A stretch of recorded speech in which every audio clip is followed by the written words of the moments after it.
Hi,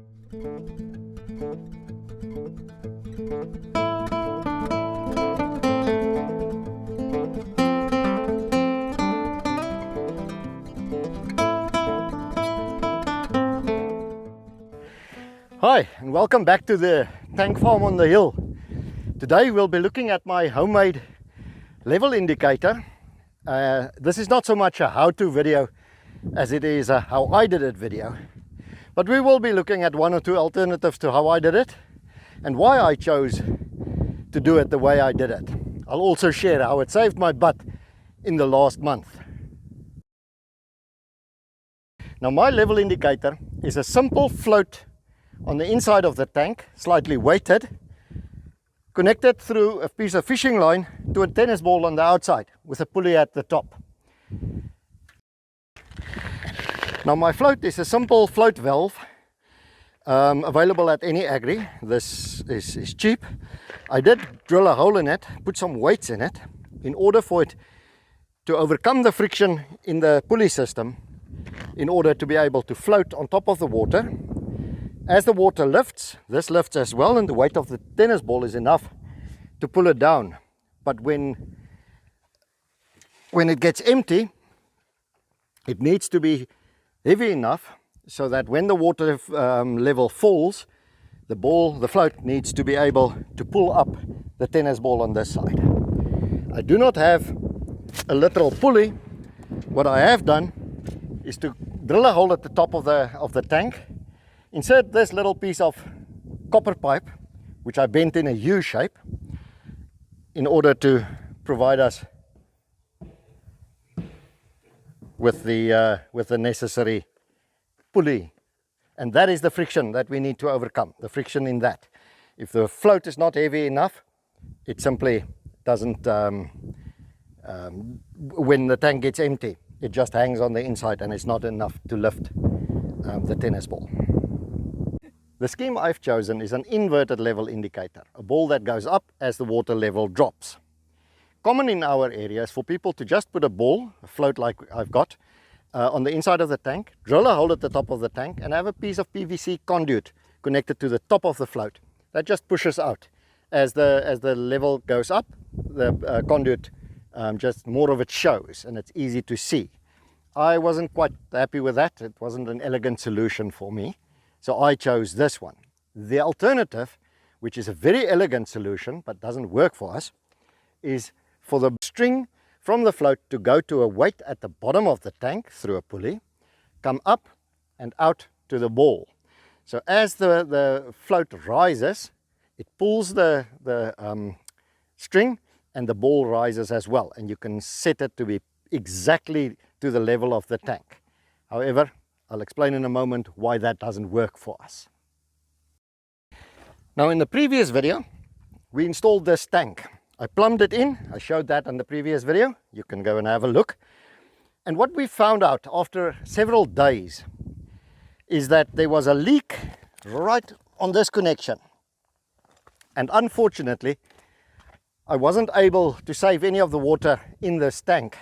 I was able to close that tap in order to use water from the rest of the tanks, and this tank just had to go empty. So today I'm here to replace that tap. I've got all the hardware, brought it along. It's a new tap.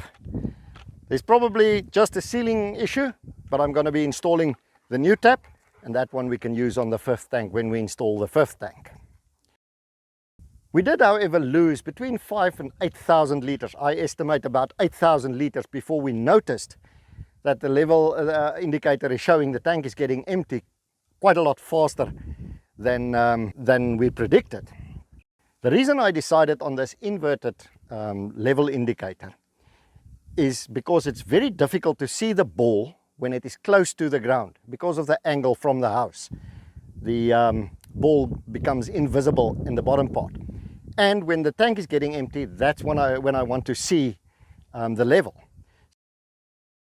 Okay, first thing to do to replace this tap is we have to block off all the other taps so that we don't lose any water from that, and then we can open this. We're going to be losing a few liters of water. That's just what's in the pipe at the top, but that's where we start.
So as you can see, the best laid plans of mice and men comes to naught.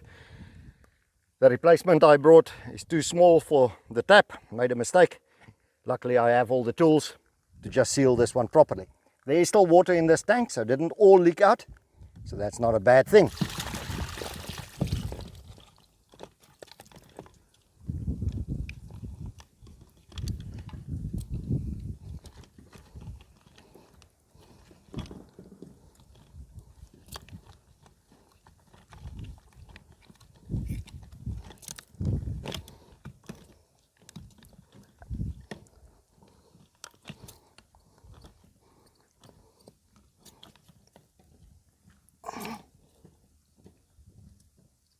Okay, this should be better now.